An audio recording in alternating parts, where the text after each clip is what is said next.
Have you ever thought about starting your own business, but worry that you will fail and lose it all? Are you a working professional but struggling to balance the workload of your career, family, obligations, and preparing for your financial future?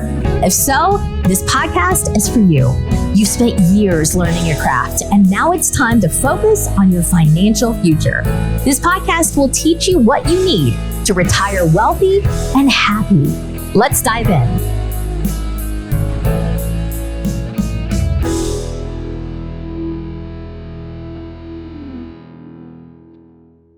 Welcome to the Retire Wealthy and Happy podcast. We created this podcast to provide financial tips and tricks to help you build up your passive income, and also provide methods that you can use to protect your wealth so that you can plan a better future for yourself and your family. We're grateful to have this podcast sponsored by Monument Real Estate Capital. Monument Real Estate Capital, helping you retire 10 years early through real estate investments. On today's episode, we're excited to have Oliver Fernandez with us. A brief background about Oliver: he founded McKenzie Construction in 2008. This is a construction firm based in the Washington, D.C. area. He invests in multifamily development and value-add properties. He has several hundreds of videos on YouTube teaching people how to grow a business and increase their wealth. He's also the host of the Imperfect Entrepreneur podcast. A brief overview of what we'll cover on today's episode: we're going to talk about starting a business, we're going to talk about how to learn from mentors, and we're also going to talk about how to think about alternative investments. Welcome to the show, Oliver. Appreciate it. You guys, I'm excited to be here with you. Why don't you introduce yourself and tell us a little bit about your background and what you've done and where you've been? Yeah, I'd love to. So my name is Oliver Fernandez, and I live here in Washington, D.C. And I remember I was just trying to talk with you guys about it, but the first time I ever met Adams, I was a mastermind event, and I was talking about my meetup that I was going to do, and I was so scared to talk in front of people. And I told him I had finally broken through that because of a story he had told, and that I had like 5 people showing up, and he's like, "Hey man, do you really want this thing to grow, and do you really want this thing to be big?" And I was like, "Yes." And then he's like, "Well, this is what you need to do." And he gave me the scripts and he told me exactly what I needed to do. And next thing you know, I show up to that meetup on that following Thursday.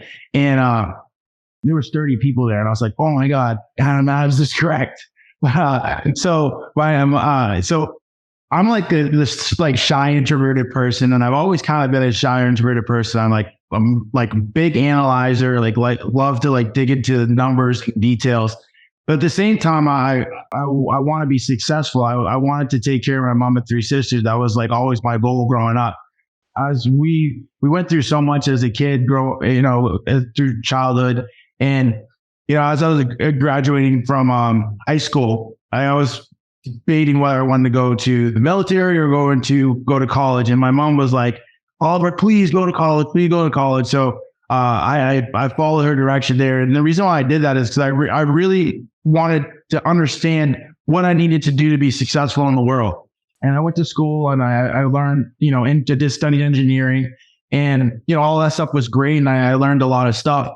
Got out, got my first job. I was like making $50,000 a year. And I was like, oh crap. After like get my first paycheck, I was like, oh, I got student loans. I got to live. I don't have any money to send back to mom. And I was like really bummed out about it. And I was like figuring out how am I going to make this thing work? How am I going to do this thing? And at the same time, I was going to, I had enrolled into some classes at Georgia State. And in those classes, they were like night classes. So the teachers that would come in and teach those classes, they were, professionals in the workplace. And then they would come in at nighttime and share some of their knowledge to the students.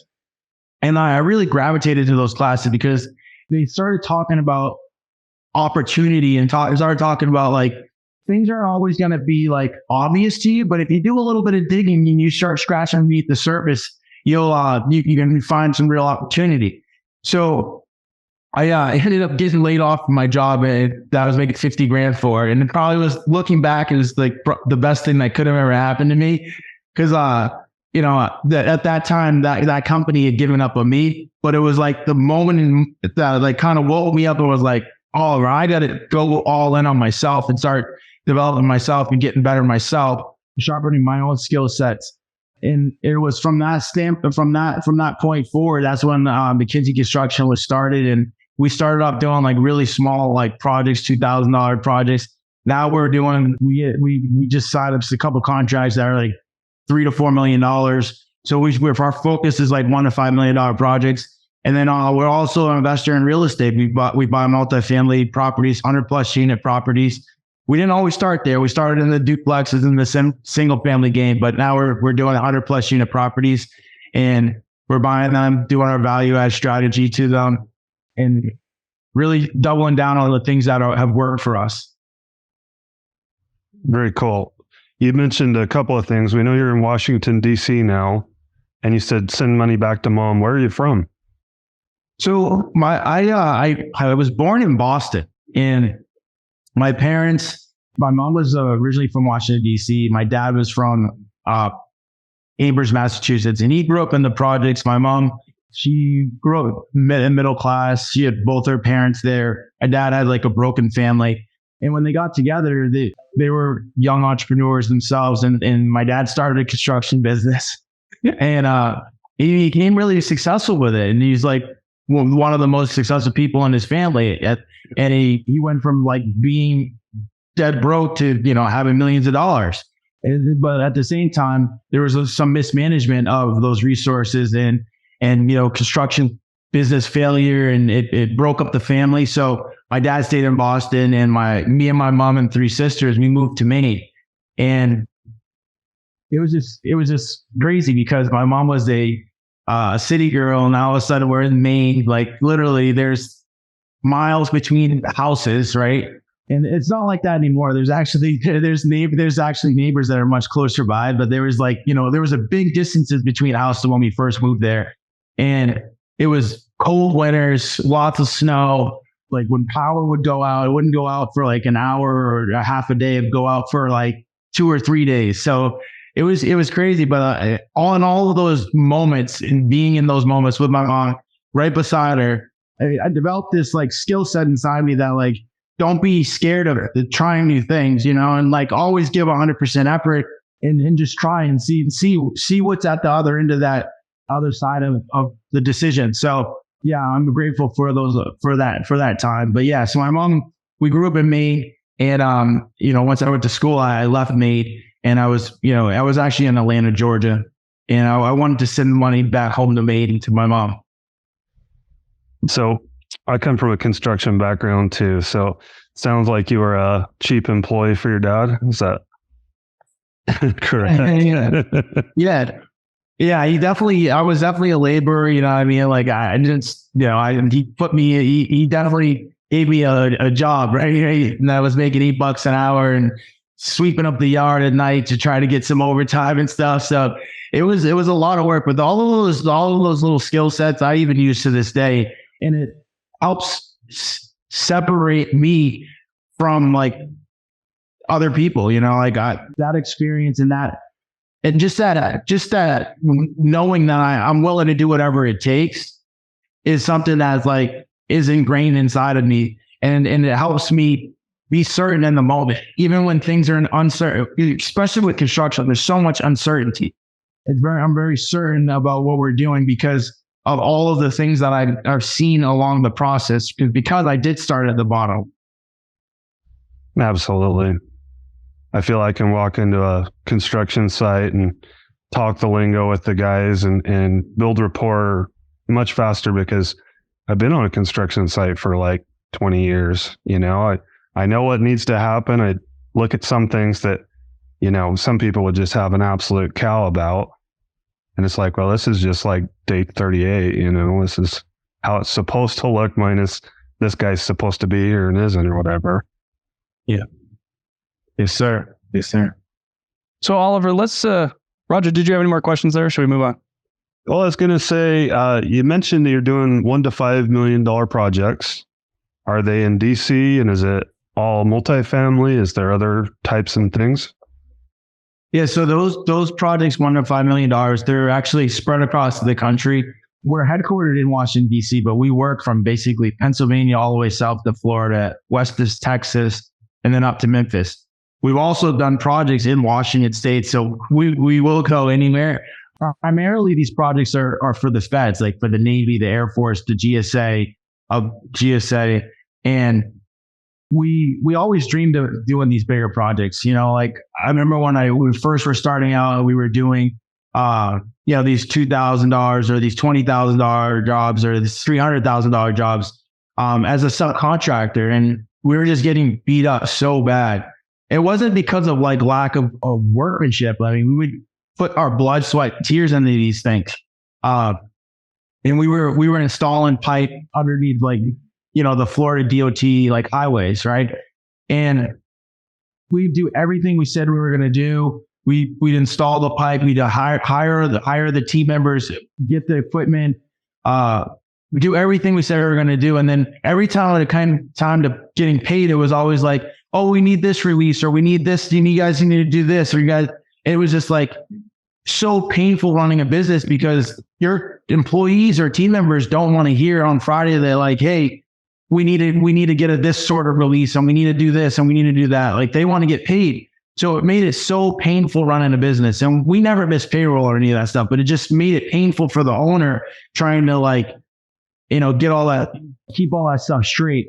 So that's why at that time I made it a commitment to go after these bigger opportunities and working for the owner directly. We wanted to touch the money first.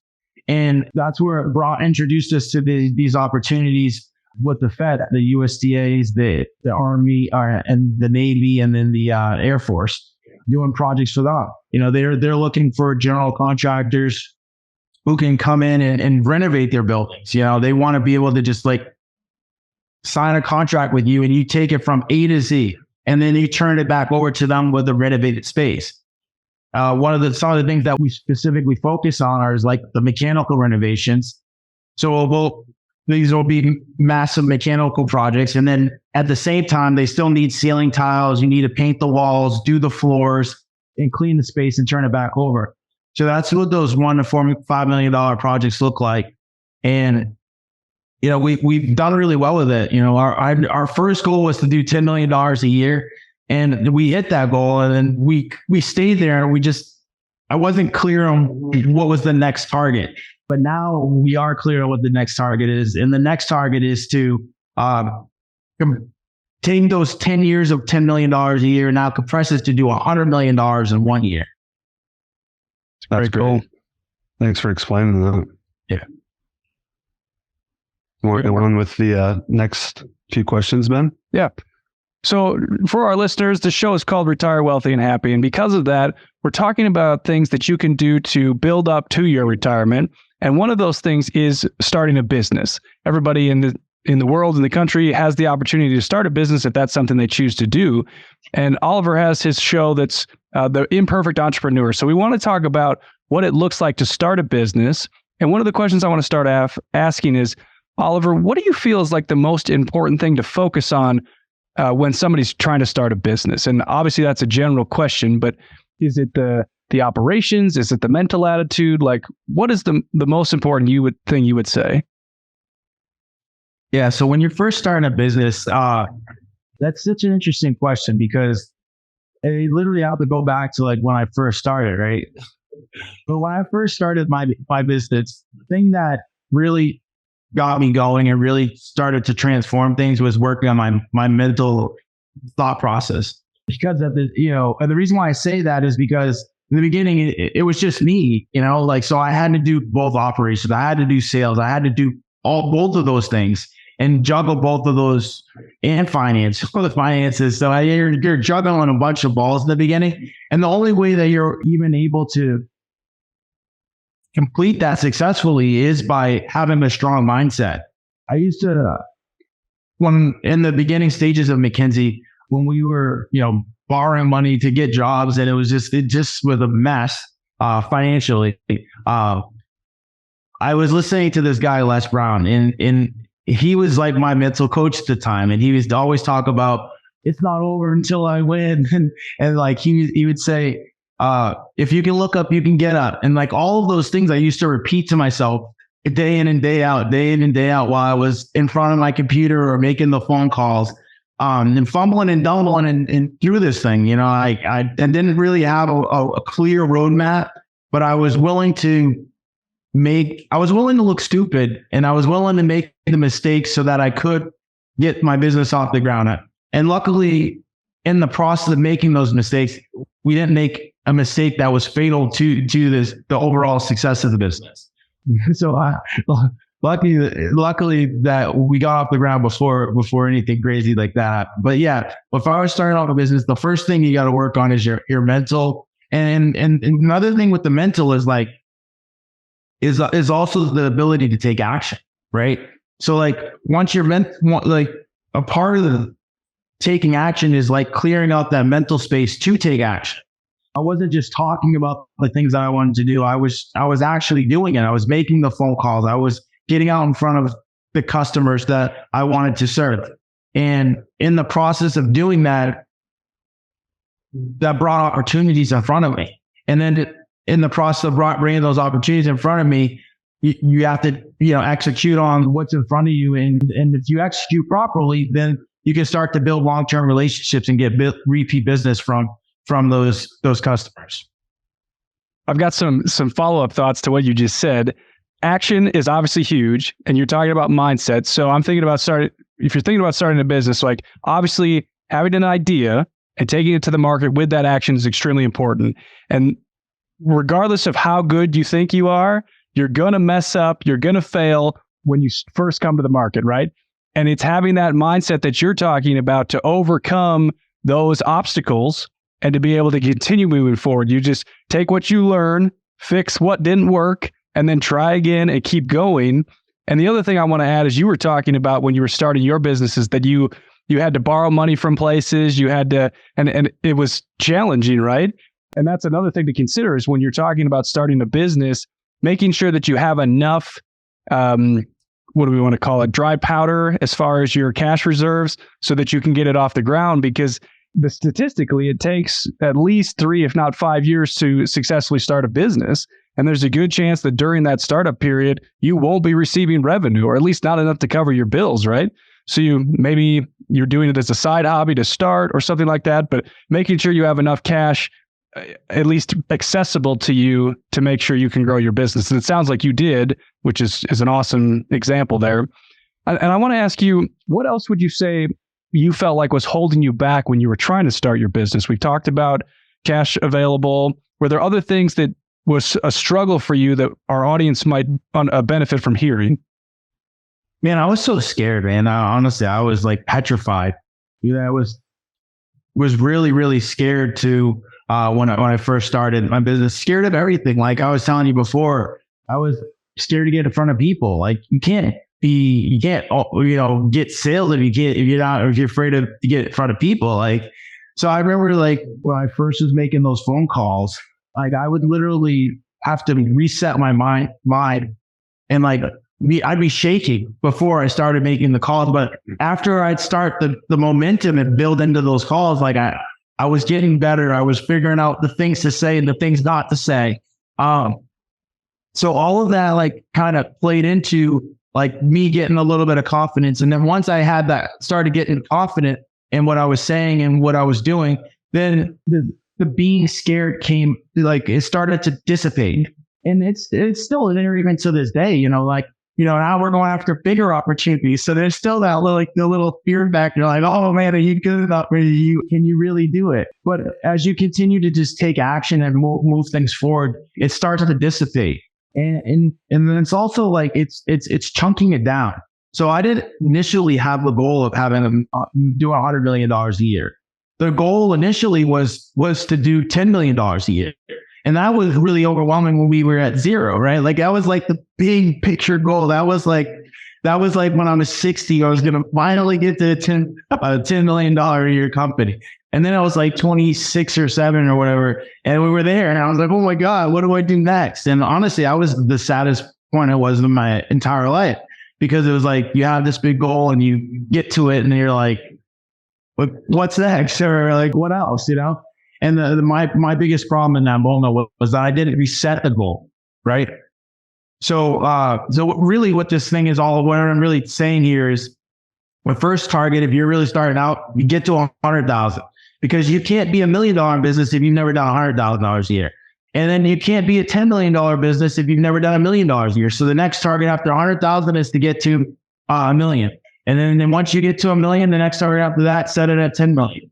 And when you're at 10 million, the next target after that is 100 million. So that's what we've said. You know, but yeah, there's always going to be things that scare you along that way. But I think about the person that I've become to get to a point of doing $10 million a year. And then it's like, to get to $100 million a year, like there's no possible way that I'm going to be able to do that by myself. So now I think about the team and like what the team has to become to get to $100 million a year. And that's what we're really doubling down on now, is like the leaders in the organization, being able to bring those team members on, train them on like what McKinsey does, you know, because there's a lot of construction companies out there that do commercial, they do residential, they do, you know, a lot of things, but not everybody does government work. So I have to take those people and find people that have like really strong skill sets and then train them on the government process. And we've done that time and time again on the operations side, on the estimating side, on the finance side. And we've grown an awesome team that's really hungry, really ready to go, and also has the skill set, but also the humbleness to be willing to grow and to learn from different people. Because at the same time, I need to learn. I'm constantly taking in new information to learn so that we can all get this business to the next level together. A lot of great points in there. And just trying to pull a couple out of what you said. Goal setting is obviously extremely important, and obviously setting a goal that's a stretch but still attainable for yourself. And then once you hit it, then resetting and going for a larger goal. You're also talking quite a bit about building your team. And I wanted to ask you specifically, do you have thoughts for our listeners about what you can do to be a good leader? Because obviously to run a successful team or company, you have to be a leader. And so that's my question. What can you do to be a good leader? Yeah. So leadership is something that people always looked at me as a leader, but I never like internally like embodied being a leader. And it was something that definitely held me back. Now that I know like what real leadership looks like, I'm like, man, dude, that would be so much bigger, so much faster if I had this stuff. Like, don't beat yourself up. Don't beat yourself up.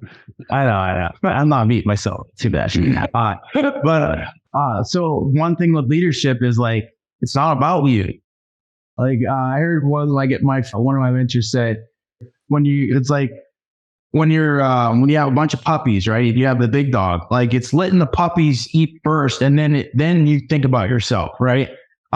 So that's really what leadership is. It's like it's cultivating an environment for people to grow and make. So it's like me understanding what success looks like, but then making everybody else's success easier so that they can basically compress 10 years into 1 year. And that's what we've done. I mean, like, for example, like we have an estimator that came on McKinsey, and she's been here for 2 years now.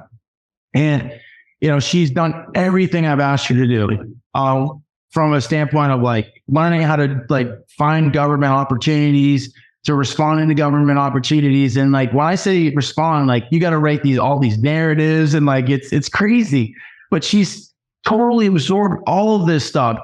And she knows how to execute on it now. And she also knows how to put together pricing, right? She understands how to go talk to subcontractors and get electrical pricing, mechanical pricing, and not just like, hey, I need to run like 10 feet of ductwork, but these are like 100-ton chillers and like air handling units and all this stuff. It's like taking what she had already done, because she grew up her dad was a contractor. She knew stuff about construction. She was a journeyman electrician.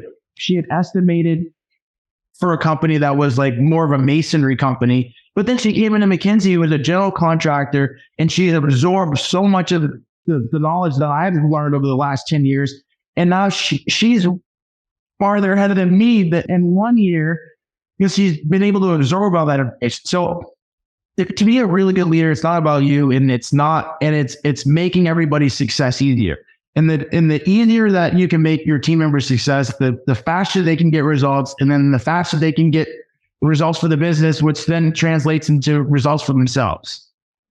That was very well spoken, Oliver. And I think it's a great segue into our next topic. So I'm going to let Roger take it over and go into that. Yeah, that's really awesome. And if a whole real estate thing doesn't work out for me, I'm going to go back to construction and get a job with you. I hear a lot of things through what you've said, and it sounds like mindset is huge.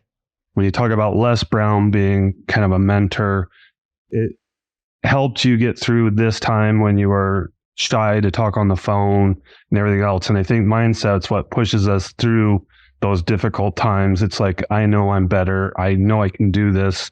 I don't know exactly how, but I believe it can be done. Who's been your mentors in time, and how do you go about mentoring like your kids and everything else? Yeah, I've had so many mentors. I mean, my parents have been great mentors to me. My in-laws have been great mentors to me. Honestly, I'm a person that just absorbs from everybody. I didn't have my dad growing up with us full time. So I was always a person that and I see it in my kids even now to this day, they're always kind of they sit back a little bit and they kind of are taking things in. And I've always been that type of person that takes things in. So I've taken a little bit from so many different people, and it's just a testament of I'm just a student. I want to grow. I want to learn. There's no ego in it for me. I'm willing to, if you got a better way, I'm willing to totally throw away my way and take your way. And it's it's little things even for I heard one of my friends talk to their daughter one time, and he was she said something or she did something, and he's like, "Hey, honey, you don't want to do it that way." And I just loved how he put in front of that, "Hey, honey." And that would have been never something that I would have said. I never would have said it that way. But I was when I have a kid, I'm gonna take that. I say I say that stuff to my daughter now. Then and just it almost smoothens whatever Oliver would be, So it's but yeah, I'm a student. I learned from so many people, but some of the bigger mentors in my life have been the Les Browns. He totally got me working my mindset, the business side of things. When I was down and out, when I had lost $30,000 on my first job, and I thought my life was over. I ruined everything. Listening to him gave me so much confidence to keep moving forward and to learn from the lesson, because those exact lessons that I learned on that box culvert job, and the way the subcontractor or the general contractor talked to me as the subcontractor, and how we positioned everything, are the exact same things that we've done over the last 10 years. And we've generated now over $100 million doing that. You know what I mean? So I could have just walked away in that moment when I lost that $30,000, but I stayed after, and I've taken those learnings. It's one thing to get your butt beat, but then to take the learnings to then go apply that into the marketplace to then win. So Les Brown's been a huge factor in my life. Grant Cardone has been a big factor in my life, just with his thought process. Once I started getting a little bit of success, my thought process was oh, Oliver, now that you got success, I can go back and hang out with my old friends and start, maybe using the success to go party with those guys. And he caught me just at the right time. And he's like, "Dude, you're not even that successful. Get going." Yeah. And I was and I didn't even meet him. I was just listening to his books and watching his little YouTube videos. And I was holy cow. And that's what really pushed me to that $10 million level. And then once I got there, I was telling you before, I was the saddest I've ever been in my entire life, because I thought I had reached the pinnacle. I didn't really think about anything after $10 million. And then that's when I went to Rod Cleef's event, and that's when I met Adam Adams. And he helped me think through resetting the goals and resetting the targets to help me get into multifamily real estate. I was, prior to that, I was only doing the single families and the duplexes. And, Rod started talking about cash flow from day one. You still could fix my construction bug by doing your value add renovations. So, Rod's been a great mentor in my life. And then another mentor in my life, they've been Brandon Dawson. He's the one that's really taught me the leadership game and like how to really grow teams and build teams, which is going to help 10x the business, you know? So there's been so many mentors in life, and those are like the big ones, but there's also been a bunch of little small ones, and even just simple things. If I see someone doing something that I really can appreciate or I think would add value in my life, I'll take that and I will definitely apply it. That's awesome. I definitely have a similar story, and what I did was a different mentor that was in the wholesaling space. They gave me like books to listen, and I listened on Audible. So I was on a construction site up in Park City area doing carpentry contracting outside. But I was able to do my work and then have my headphones in. My second book was Grant Cardone, the 10X Rule. When I finished my third book, I told that contractor that was the GC, I'm like, I'm off to better things. Like I know in my mind that I can't be sitting here covered in sawdust and living my best life. Have you ever had any mentors that steered you wrong and had to reset and pivot? Yeah, we always have. I'm actually kind of a person that's really skeptical, and when we first started McKinsey, I started with my dad. And my dad, actually, I had seen the heights of his success, but I also like heard a lot of like stories like he didn't have all the same opportunities everybody else had, or he didn't get the same type of financing everybody else had. And like, you know, those stories led me to believe that like, you know, maybe I could do something big with him, right? And you know, when we started out the business together, and we were getting projects and things were going okay. And then we just got into the hole, and it got messy quickly. You know, it's like I was like basically mortgaging my entire future because everything was in my name. Right. And he would always say like, oh, you got the rest of your life to make this money back. And it was like, dude, like, I don't want to spend the rest of my life paying back for your mistakes. I'll pay for my mistakes, but I'll have to pay for your mistakes as well. So that was one mentor that like got me in trouble in that moment, right?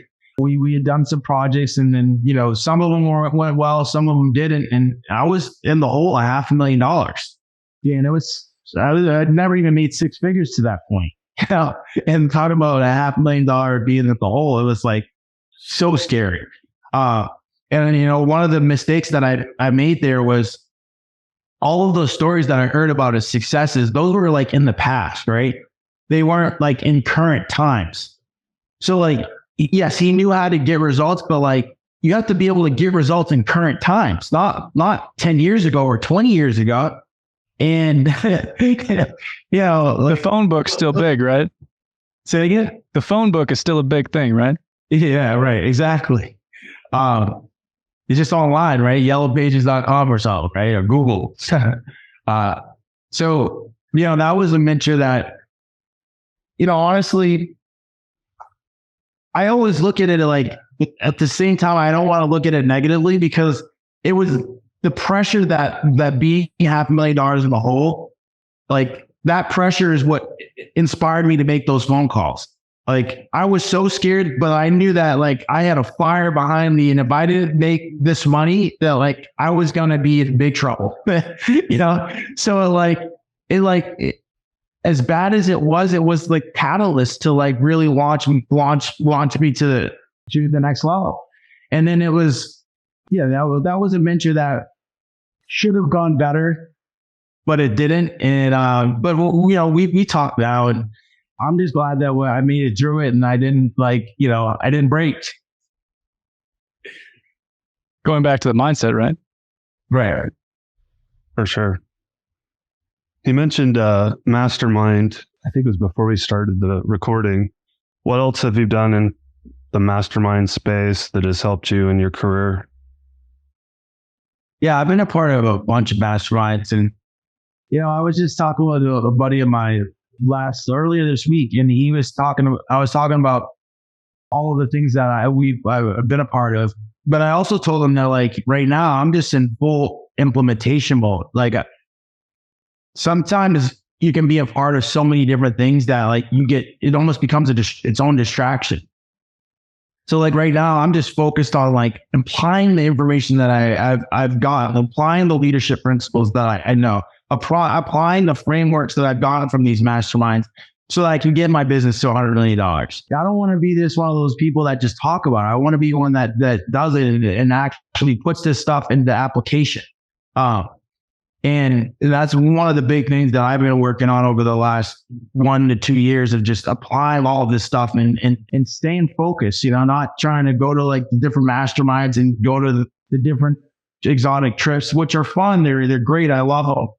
And you meet such great people, and I still have so many good relationships. And I still feed into those relationships, but I'm also trying to just stay focused and make sure that I hit those targets, because those same mentors that I'm learning from, like the story's going to be way better when I start telling, like when I'm telling the story that I went from $10 million to $100 million. And the only way I'm going to get there is by applying the things that I learned. For sure. I think what you're talking about is, focusing on the down and dirty of figuring out the process, figuring out how to implement it, whether it's, who or what or whatever, and just really working on that and avoiding the shiny object syndrome that is just a constant battle where, you get texts and calls and friends that are like, hey, do you want to do this mastermind? It's, in Tennessee or wherever. And it's like, oh, that sounds like fun. But actually, I really need to stay here and get this part done, because I also know there's going to be something else that is down the road that's going to be the same type of thing and better timing. Yes, sir. Yes, sir. Especially now that I have kids, because there's already so much time that goes and gets invested into them. So now the time that I do have, I got to be super focused with it. It's don't take me if there's anything wrong with, I love masterminds. I've got so much information and great guidance, and the strategies that I'm implementing in my business right now are from masterminds. So I'm not saying not to join them by any means, because I wouldn't be where I'm at if I didn't join those masterminds. What I am saying is that it was almost becoming like this, for me, it was there was a fascination, or it was like mental fantasy, you know what I mean? Going to constantly, it was like an addiction almost, and it was like, I needed to just sit back and just apply and apply and apply, so that now I can create this next level of success. Awesome. Just as a reminder for our listeners today, we're talking about a couple topics. The first is starting a business. We've talked about how to learn from mentors. And now we're going to switch gears a little bit and talk about how to think about alternative investments.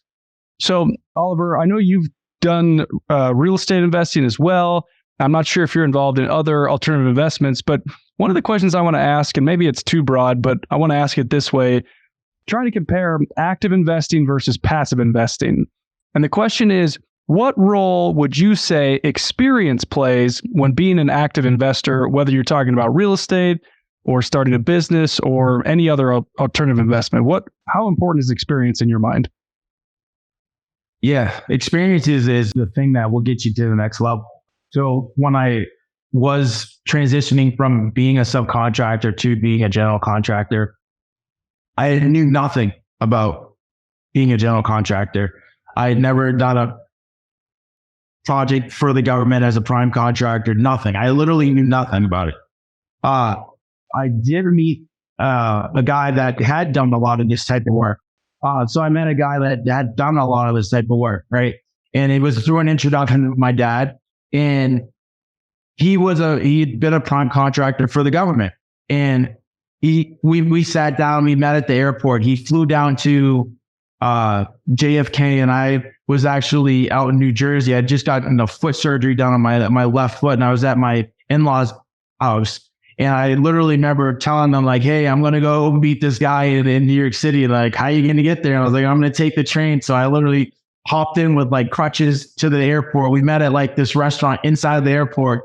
And he told me, hey, kid, I got a bunch of contacts. I'm not giving you any of them. But if you go find contacts and you find opportunities, I'll help you execute on them. And like, that's all I needed to hear. You know what I mean? Like, so he was my experience. You asked about experience. Like, he was my experience.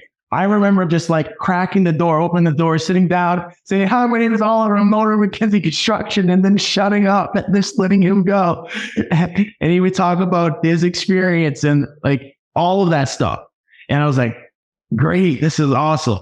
But yeah, no, when an experience, you 100% have to be with experience. Even from the multifamily side, that was one of the great things that I got from being involved in the Broadcleaves community, is now all of a sudden I met other real estate investors that were already buying 100+ unit properties. So here I was, a kid that had done a duplex here and a single family there. And now I'm looking to get in 100+ unit properties. Like, I understood it, but I didn't understand it, right? I understood that like 100 units is like, if I divide it by 100, I would get one, and that's what I had. But like now all of a sudden it was like multiplied by 100. So I was able to partner with these people in the multifamily space and be able to buy big apartments and be able to apply my construction knowledge that I learned on the single family and the duplex game. For example, we had a property here right down the street from me here, where I'm at right now in DC. It was a duplex that we renovated. So the basement first floor was one unit, and then the second floor, third floor addition that we had was another unit. And tenant moves into the basement first floor on a Thursday. Friday afternoon at like 4:45, I get a call. Hey, Oliver, we got water in our basement. I was like, oh my God. I'm going to get frustrated. Yeah. So I go over there. I'm like, what do? We called like all of the places that handle water in your basement. And they're like, call us back on Monday. Well, I was like, how do I call you back on Monday? There's water in his basement. He just moved in. There's mud actually coming in. So we had to basically re-waterproof this entire basement unit. And it was such a painful experience. We had just got done doing all the construction, and then it was fully done and renovated. Tenant moves in, and boom, we got hit with this, like, basically tear everything out and do it all over again. But those learnings that I took from that property are the exact same learnings that we applied to a 152 unit property in Atlanta, Georgia, that had 20 down units that had water infiltration. We literally did the exact same waterproofing strategies in those units. And this was a property that had been under contract 3 other times. So 3 groups said, I had it under contract, did the due diligence, and backed out on this thing because it was too overwhelming for them. But it wasn't overwhelming for me because I had the experience at the time. But I didn't have the experience of buying 100+ unit properties. I had the experience of this construction. So I partnered with people that had the experience of buying 100+ unit properties. And we came together and made an 18. And we were able to go in there, renovate that property, and sell it in 2 years, and it made an awesome return.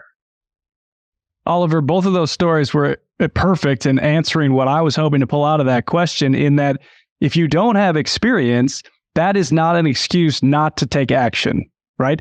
There's other people that have experience that if you approach them correctly, they're willing to work with you, teach you, and obviously you're going to have to share in some of the benefits there, or share in some of the rewards. But in the long run, that cost will be much smaller than if you just try to do it on your own and failed miserably, blah, blah, blah, et cetera.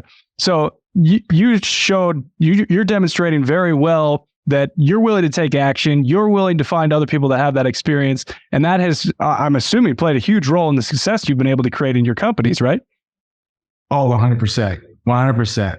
I'm of the mindset, I'd rather not have 100% of a grape, and I'd rather have 10% of a watermelon, or 20% of a watermelon, or 50% of a watermelon. I love it. I think he just answered your next question, Ben. Yes. Yes, he did. So the next question, Oliver, and we're running out of time, so I'll probably end with this one. In regards to real estate, since you've got a lot of experience there, in your opinion, are small properties or larger properties riskier? Are small properties or larger properties riskier? Small properties are riskier. And the reason why they're riskier, and I know this from my own experience. I had this single family property in Maine where I grew up. And Maine, it's crazy. It gets all these snowstorms and it freezes and all this stuff. So you got to be careful of the pipes freezing. I had a tenant that was living there, and she was like one of those people that was like, I'm this and I'm so great and I pay my rent on time and I have a great job and I'm the best person in the world. And then like 2 months later, I get a call like, hey, I'm breaking the lease. And I'm like what? You're breaking the lease? Like middle of winter, like I'm in New York City at the time, and like she's in Maine now. I have to like figure out how all that's gonna work. And next thing you know, like she breaks the lease. She's the place is vacant, no rental income coming in, and I'm having to pay all the bills. I'm having to worry and stress about the pipes freezing and making sure it's snow plowed and all of the craziness that I didn't really want to deal with at the time. Whereas you buy these 100+ unit properties, even if you lose 10 tenants, you're still 90% occupied. You're still getting 90% of your money that you should be getting. And when I started looking at it from that standpoint, from a risk standpoint, it's like, I'd rather have 90% of something than have lose one tenant and it would be 100% vacant. Great. Yeah. You're doing a great job answering my questions. It's beautiful. It's beautiful. Oliver, in respect to your time, and we're getting close to our limit here, we're probably going to end and ask your final questions. Before we get to that, though, is there anything else about starting a business, learning from mentors, or alternative investments you feel our audience should hear from you? Yeah, it just reinforces all the things that I have said. I remember when I was in like grade school and high school, a little bit of college, like I used to know everybody's stats. And what I mean by that is like, I used to know what Shaquille's stats were. I used to know Kobe's stats, Michael Jordan's stats. And one person's stats that I didn't know was my own stats. I didn't have any stats because I was so focused on everybody else's stats. And it wasn't until I just started focusing on myself and getting better and developing my game and stopped worrying about everybody else's game. I actually got rid of all the anxiety in my life and started actually developing my own stats. So it's about focus and being successful on anything. Anybody can do it. You just need to focus on it, put all of your attention and effort on it, and remove the distractions. But once the distractions are quieted, you can actually be the person that you want to become. That's very well spoken. I'm not even going to comment on it. It's beautiful. That's awesome. And we have a standing joke for the last few days right now that we're building our team, and we're not just growing our team. We're building the 1994 Chicago Bulls. So I'm Michael Jordan. Ben is Scottie Pippen, and our third partner is Dennis Rodman. And we're having a little bit of fun with that right now. Love it. Well, we really appreciate you being on the show today. Our last thing is the final four. We ask the same questions to everybody, try and get the same information and some different value in that same space. But we ask 4 questions, and we'll just let you go with those. First question, what is your favorite business book? So Rich Dad Poor Dad just got me in the mindset of being on the investor side, being on the business owner side of things versus being on the employee side or the self-employed side. Yeah. So from a mindset standpoint, getting me sold on that whole thought process, Rich Dad Poor Dad. We probably need to get an affiliate code from Robert Kiyosaki because that book is so instrumental in so many people's lives that we've interviewed thus far. It's crazy. Yeah. Number 2, what brings you happiness? Showing up, just being active, being present for the people that are in my life. I get extreme happiness from that. Awesome. Tell us what your future retirement looks like. I think I'm always going to have a little bit of work in me. I love being in the game. I mean, I literally view it as a game. And so it's like, if I view it as a game and I view business as, I look at business as like my baby, it's like, why would I want to get away from that? Would I be as involved as I am now? Probably not. But I would have a team, and I still like building something. I like building something versus just sitting on a couch doing nothing. Like I think that would be the death of me, just doing nothing, So Agreed. I think I have like 20, 40 years, whatever. But if I'm sitting on a couch, it's like a week. Yeah. I got to be doing stuff. I got to have something. Yeah. What's your favorite way to give back? So we've been doing a charity here in DC where we give back to the local kids. And the reason why it's so important to me is because I remember my mom bringing me to the library as a kid, getting my schoolwork out, and making sure I just had that thought process of like, hey, get what's done in front of you complete. Get what's done in front of you complete. And we love giving back to kids in the inner cities and making sure that they have the resources to have that same reinforcement. Hey, we're going to focus on the gardens today. And once we're done focusing on the gardens, we're going to pick the fruits that we create, and we're going to go to a farmer's market and we're going to sell it. So it's like, we support Kid Power, and it's an organization that basically provides after school activities. And that's one of the things that they do at those after school activities. Very cool. All right, Ben, you want to wrap us up? Oliver, where can our listeners find you online?